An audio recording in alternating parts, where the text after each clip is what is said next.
वो बरसात की तूफानी रात थी। पूरी रात बादल ऐसे गरजे थे कि लगता था जैसे आज नदी पूरे गांव को लील लेगी। उसी बारिश के और तूफान के बीच अचानक भुवन के दरवाजे पर कोई गाड़ी रुकी और फिर दरवाजे पर जोरदार दस्तक होने लगती है। भुवन सकपकाकर दरवाजा खोलता है तो सामने एक शहरी बाबू को खड़े पाता है। भुवन आप ही हैं? हम कोलकाता से आए हैं, एसडीएम हैं, आज ही तबादला हुआ है। सामने खड़े अफसर को देख तकरीबन 57-58 की उम्र के झुर्रीदार चेहरे वाले भुवन बाबू ने हाँ में गर्दन हिलाई और हाथ जोड़कर उन्हें नमस्कार किया। साहब, सरकारी चिट्ठी मिली थी, लेकिन अभी तो बहुत रात हो गई है। बारिश का मौसम है, इस समय जाना शायद सही नहीं होगा। मैं अगर सवेरे चलूं तो? बाहर गाड़ी में परिवार साथ है, अभी इतनी रात में कहाँ जाएंगे हम लोग? आपके लिए सरकारी बंगला तैयार करा दिया है साहब। ठीक समझे तो रात यहीं पे बिताए, नहीं तो जैसा आप कहें। भुवन की बात सुनकर सामने खड़े अफसर के चेहरे पर असहमति के भाव दिखाई देने लगे। ठीक है, मैं आपको बंगला दिखा देता हूँ। इतना कहकर भुवन ने अपना पुराना ऐनक आंखों पर चढ़ाया और छाता लेकर घर से बाहर निकल आए। गाड़ी में बैठो, बाहर बहुत तेज बरसात है। साहब, नदी के रास्ते से जाना होगा। आप ड्राइवर से कहें कि नदी के सहारे आगे बढ़े, दाएं हाथ पर ही बंगला है। मैं गांव के कच्चे रास्ते से आता हूँ, इधर से गाड़ी नहीं पहुंच पाएगी। भुवन की बात सुनकर अफसर ने हैरानी भरी नजरों से उसे देखा और ड्राइवर को गाड़ी आगे बढ़ाने के लिए कह दिया। अजीब आदमी है, इतनी बारिश में पैदल जाने को तैयार है लेकिन गाड़ी में नहीं बैठा। वो बात नहीं है साहब, आप समझते नहीं है। गांव के लोग दिन ढले नदी पोखर नहीं टापते हैं, इसलिए वो रात में आने को मना कर रहे थे। गांव की कहानियां तो जानते होंगे ना आप। खैर छोड़ो, तुम जल्दी गाड़ी चलाओ, थकान से मेरी हालत खराब है। वो देखो भुवन काका। सुगंधा की बात सुनकर सभी चौंक कर नदी के किनारे देखने लगते हैं। सचमुच ऐसा लगता था कि भुवन नदी के किनारे किनारे चल रहा। ये लो, भुवन तो इधर से ही आ रहा है और तुम बोला कि ये लोग नदी पार नहीं करता। अगर इसी रास्ते से आना था तो हमारे साथ क्यों नहीं आया? लेकिन ये पैदल इतना जल्दी इधर कैसे आए? तपन ने फिर से गाड़ी से बाहर की ओर झांका, लेकिन इस बार बारिश की तेज रफ्तार और गाड़ी की स्पीड के कारण उसे स्पष्ट कुछ नजर नहीं आया। कुछ ही देर में वो लोग एक सरकारी बंगले के सामने खड़े हुए थे। तभी पीछे के रास्ते से छाता लिए भुवन भी वहां आ जाता है। भुवन ने बंगले का ताला खोला और तपन बाबू उनकी पत्नी और बेटी को बंगला दिखाकर खुद रसोई की ओर आगे बढ़ गए। काका, आप इतनी जल्दी यहाँ कैसे पहुँच गए? हमने आपको नदी के पास देखा था। क्या? मुझे?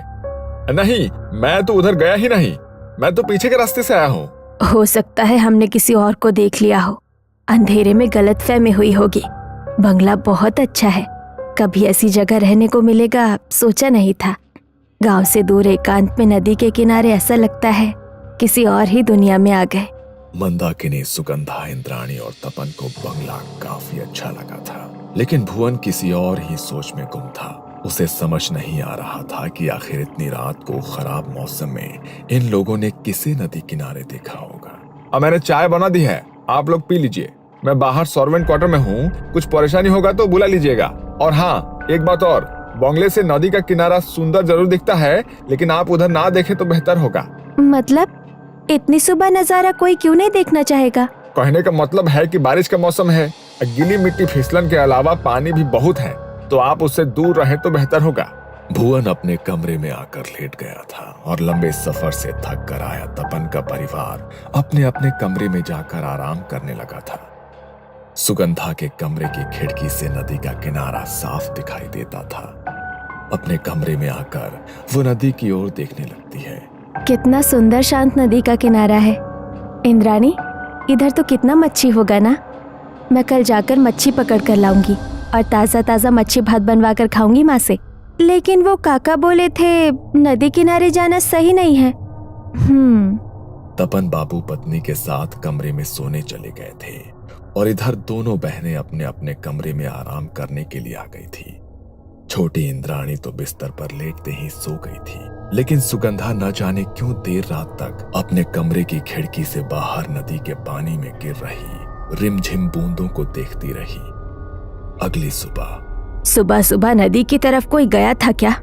हमारी हवेली के दरवाजे से नदी की तरफ मिट्टी पर पैरों के निशान बने हैं। सुगंधा, इंद्राणी, तुम लोग रात में उधर गई थी क्या? अब परिवार के सभी लोग तो घर में ही हैं। अब फिर इतनी सवेरे नदी पर कौन जाएगा? बच्चे तो अभी सोकर ही उठे हैं। अब कैसी बात करती हो? भुवन बाहर जाकर उन कदमों के निशानों को देखता है जो वाकई नदी के किनारे से हवेली के दरवाजे तक दिखाई दे रहे थे। ये किसी इंसान के नदी की ओर जाने के नहीं, बल्कि नदी से हवेली तक जाने का निशान है। क्या? ये कैसे हो सकता है? ये निशान तो... मैं जानता हूँ कि आप क्या कहना चाह रही हैं, लेकिन जिसके पाँव उल्टे हो उसके कदमों के निशान ऐसे ही न बनेंगे। भुवन के शब्द सुनने के बाद घर में सन्नाटा पसर गया था। सुगंधा और इंद्राणी काका की बात सुनकर घबरा गई थी। ये किस तरह की बात कर रहे हैं आप? अरे बच्चियां हैं, घबरा जाएंगे ना।